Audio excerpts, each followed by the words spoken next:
সকালে ঘুম থেকে উঠে দেখলাম অ্যানাকন্ডা সাপ। সাপ দুটো অনেক বড়। সন্ধ্যায় চলে আসলাম একটা বন্ধুর টাকায় খেতে। ব্যাপারটা হচ্ছে সকালে ঘুম থেকে উঠেই দেখি সবাই বলছে আমাদের বাড়ির পাশে জঙ্গলে অনেক বড় সাপ এসছে। এসে দেখি সবাই দেখছে জঙ্গলের দিকে। হ্যাঁ সত্যি অনেক বড় অ্যানাকন্ডা সাপ। कैसा लगा मेरा मजाक?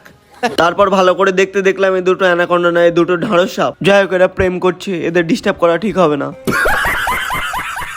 তারপর বিকালে চলে আসলাম ফুটবল খেলার মাঠে। এসে দেখলাম সূর্য মামার ডুববে ডুববে ভাব, আর এদিকে বাচ্চারা সব খেলছে, আর আরেক দিকে খেলাচ্ছে আইপিএল। चल झूठा। আর এই মালটা খুব খুশি, কেননা চলে যাচ্ছে একদিন পরে। ওকে আমরা পাম দিয়ে নিয়ে যাচ্ছি রেস্টুরেন্টে, সমস্ত বিল ও দেবে আজকে। আর আমাদের পিছনে আসছে আমাদের পুষ্পারাজ। पुष्पा नाम सुन के फ्लावर समझे क्या? তারপর চলে আসলাম ফুড বাজার। আবার কবে খেতে পারবো জানি না, পরের টাকায় পেয়েছি, খেয়ে নি তাড়াতাড়ি।